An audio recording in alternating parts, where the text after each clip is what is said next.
She needs a date to her best friend's gala. He wants to settle down. Can they get past their hang-ups to see that they should be together? This is the premise of The Accidental Swipe by me, Y.M. Nelson. This steamy contemporary romance features Jason and Fortune, two people who've given up on love and are urged to use an online dating app to find someone. When they find each other, the attraction is undeniable, but their jaded outlooks on love based on past emotional hurt may keep them from getting together. The Accidental Swipe releases on July 25th, 2023. Go to ymnelson.com for all of the latest details.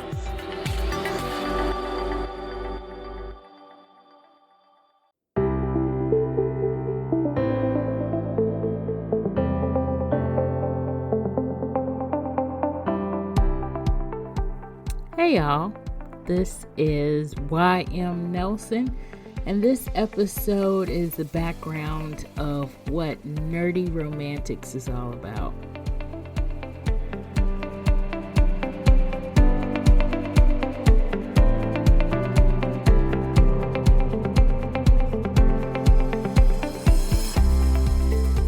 This is the Nerdy Romantics podcast.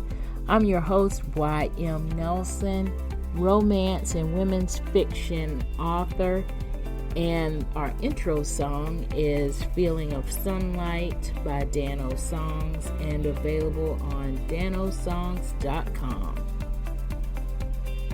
So what does nerdy romantic mean? And basically, what in the world am I talking about on this podcast? Well, I just want to give a little background. Nerdy Romantics is essentially me.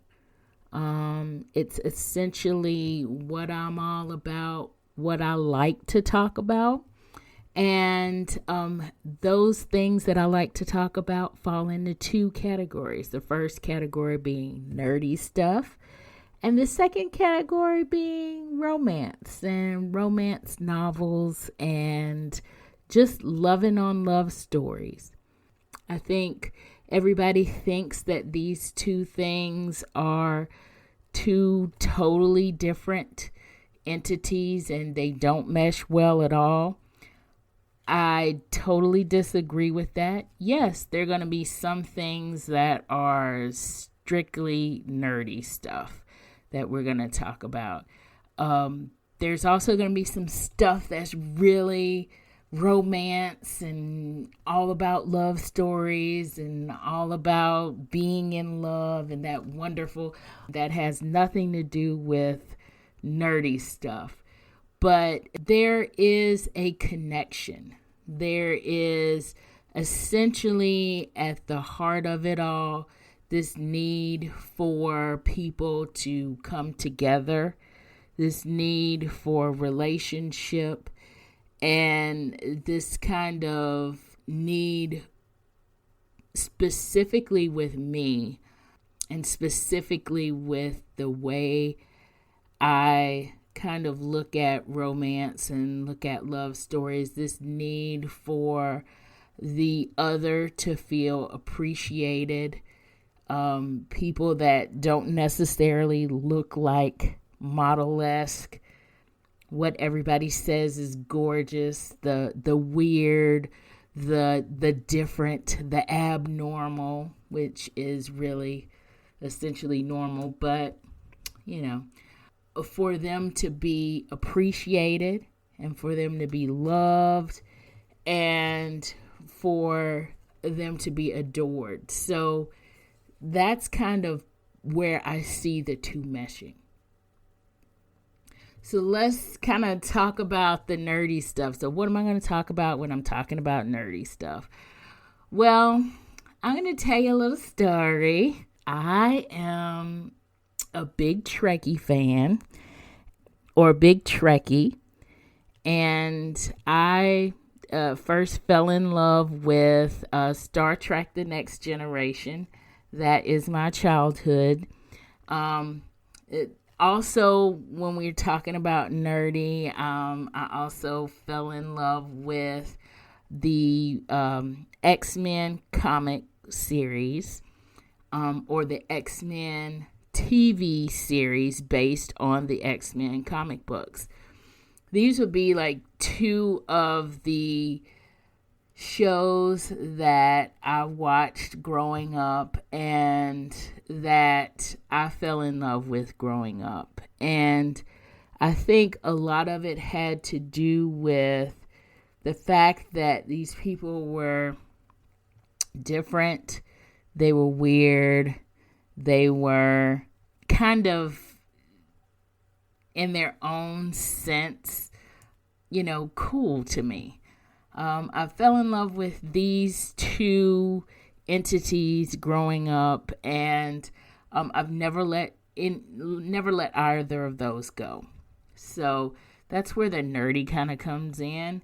And of course, later on, my own weird and my own, I guess, nerdy kind of thing was I love to write. And I essentially love to write love stories.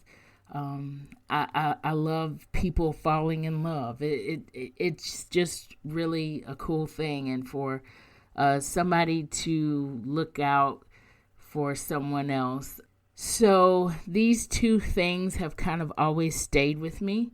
And so why not have my fan club be the Nerdy Romantic Fan Club? These are people that are going to like what I like. And also, why not talk about it on a podcast? I'm hoping somebody out there will love these same things as much as I do. You're going to have nerdy episodes. You're going to have romantic episodes. You're going to have episodes where these two things combine, I would say, in a sense. And so I hope you enjoy it. So what's a nerdy episode going to look like? What's a romantic episode going to look like? With my nerdy stuff, I love to talk about sci-fi stuff. And because I'm a writer and because I like books, it's going to involve maybe some book reviews. But I guess with me, my whole love of nerdy stuff starts from TV.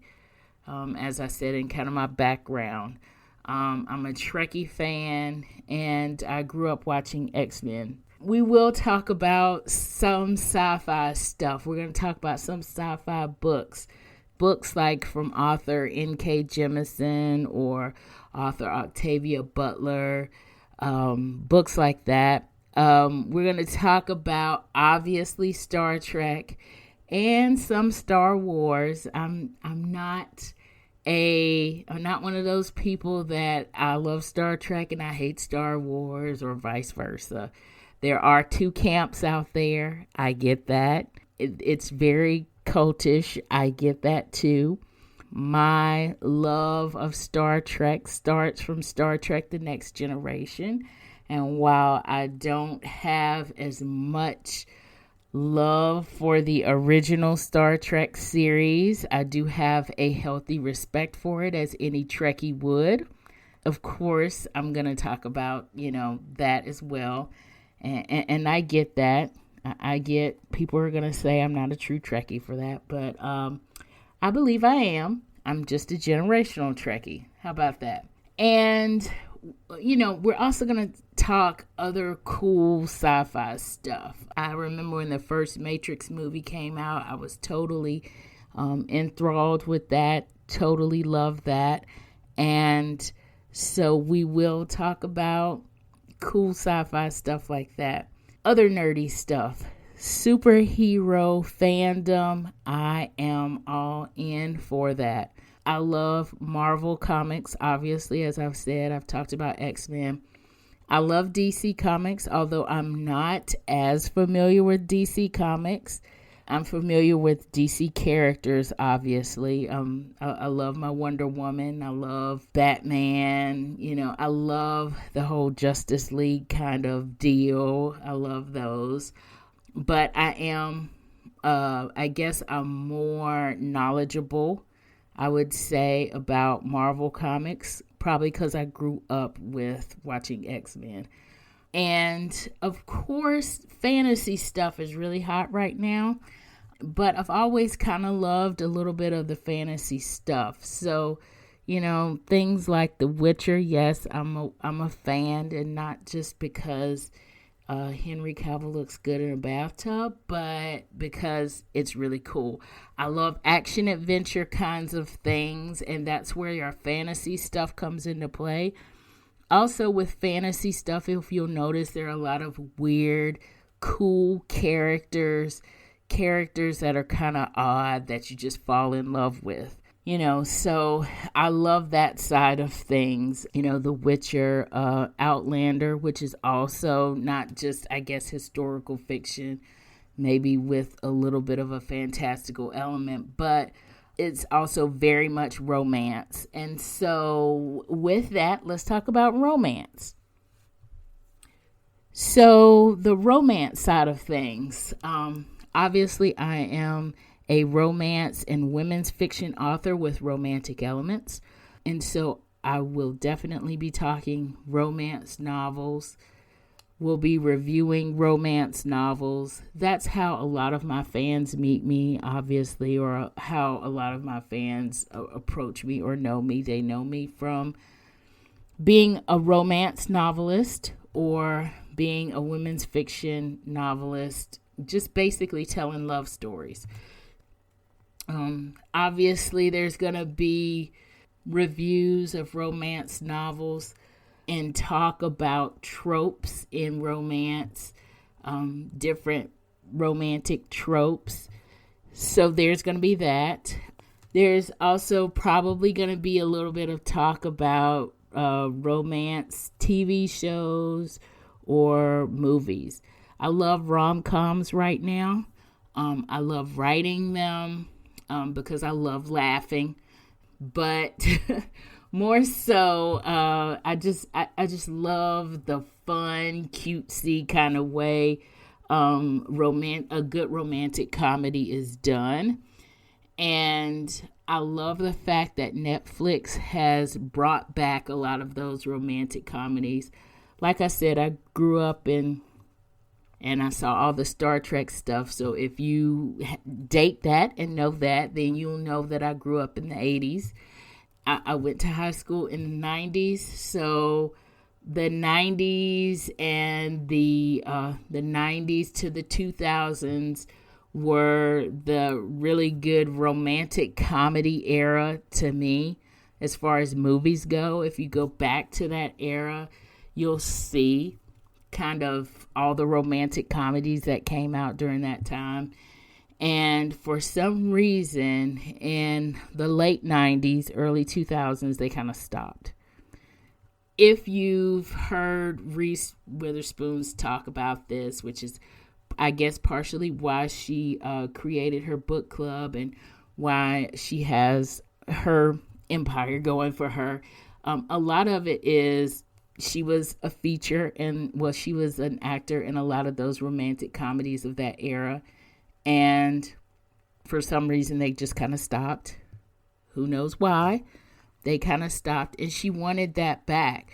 And so that's kind of why Netflix came back with, that's why Netflix has a lot of those romantic comedies come back. It's because, people like Reese and the rest of us, regular folks, we wanted that romantic comedy back. And so a few of these are going to be reviews of Netflix rom-coms or just rom-coms in general because I love them. They are my guilty pleasure. They are a love of mine. And so, we're going to talk about them. The good, the bad, the cute, the corny, all of that. So that's in it in a nutshell. This is what you have to look for with the Nerdy Romantics podcast. We're going to be talking nerdy stuff. We're going to be talking romantic stuff. And of course, there'll be a few surprises along the way. You can connect with our podcast by subscribing wherever you get your podcasts. We have a Nerdy Romantics Facebook group, and in that Facebook group, you'll get the lowdown on the next book that we review, and you'll have the opportunity to come onto the podcast and talk about it. Tune in. To keep up with the podcast, just to keep up with topics and to keep up with me, you can go to ymnelson.com. There you'll find all my social media connections. You'll find my latest books, and you'll get a rundown of all the podcast episodes in case you missed one. Thanks for listening, and see you at the next episode.